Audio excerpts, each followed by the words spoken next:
Selamat datang di Happy Kids Channel. Hari ini kita akan membawakan cerita tentang Ande-Ande Lumut. Sebelum lanjut, jangan lupa untuk like dan subscribe video ini.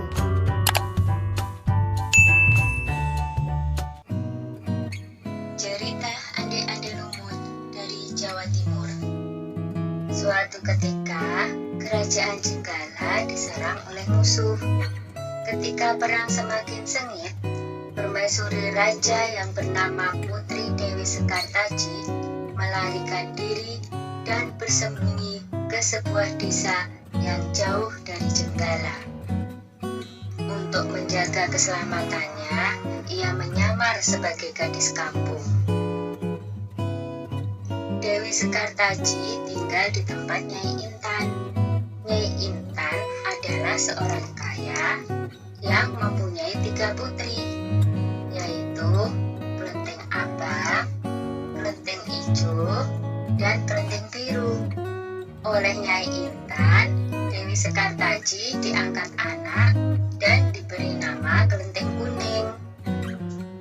Setelah keadaan di kerajaan Jenggala kembali tenang dan aman, sang pangeran mencari jejak istrinya. Ia pergi dan menyamar menjadi seorang pangeran yang sedang mencari jodoh.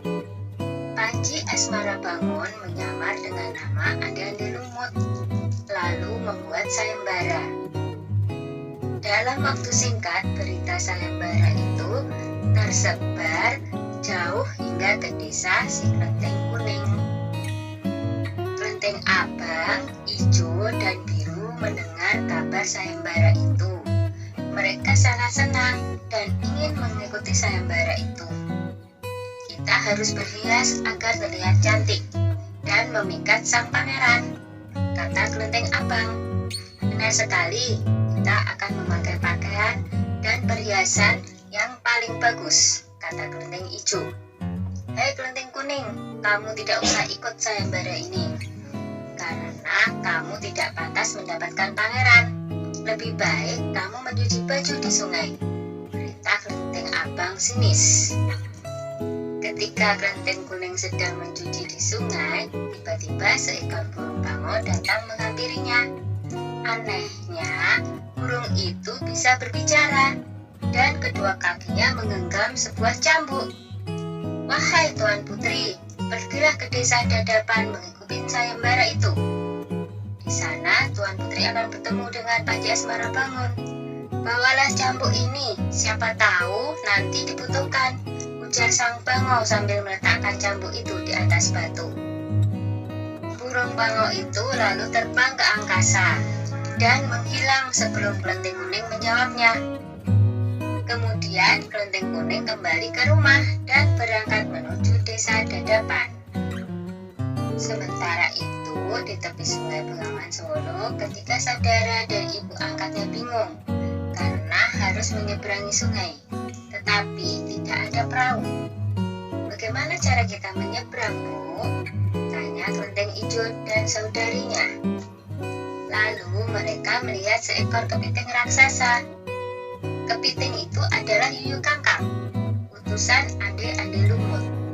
Dia diutus menguji para peserta sayembara yang melewati sungai tersebut. Hai kepiting raksasa, maukah kau membantu kami menyeberang sungai? Pinta Kelenteng Abang. Yuyu Kangkang tertawa lebar.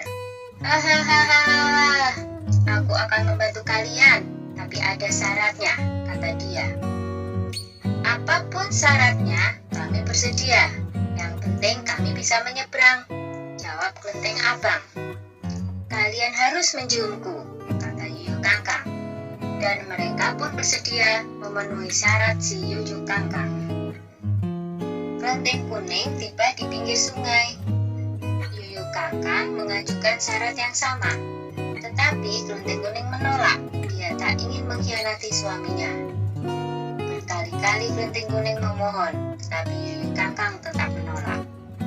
Akhirnya Kelenteng Kuning memukulkan cambuknya ke sungai, dan seketika itu air sungai Bengawan Solo surut. Melihat itu, Yuyu Kangkang ketakutan dan segera menyeberangkan Kelenteng Kuning, bahkan mengantarnya sampai ke desa Dadapan. Sayembara pun dimulai. Secara bergiliran, Genting Abang dan adik-adiknya menunjukkan kecantikan mereka di hadapan adik-adik Lumut. Namun, tak seorang pun di antara mereka yang dipilih oleh adik-adik Lumut. Ampun pangeran, hamba mohon, terimalah salah satu putri hamba, iba Nyai Intan. Adik-adik Lumut menjawab, wahai Nyai Intan, ketahuilah, aku tidak bisa memilih seorang pun dari putrimu, karena mereka telah mencium si Yuyu Kangkang.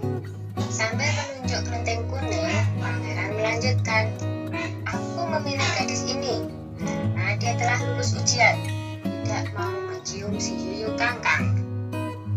Nyai Intan dan ketiga putrinya baru sadar bahwa mereka ditolak oleh adik-adik Lumut karena tidak lulus ujian. Kemudian adik-adik Lumut membongkar penyamarannya dan mengatakan bahwa dia adalah Panji Asmara Bangun. Kelenteng kuning sangat bahagia karena bertemu lagi dengan suaminya. Sudah ya cerita adik-adik Lumutnya, jumpa lagi. Terima kasih yang sudah menonton. Jangan lupa like, komen, dan subscribe-nya ya.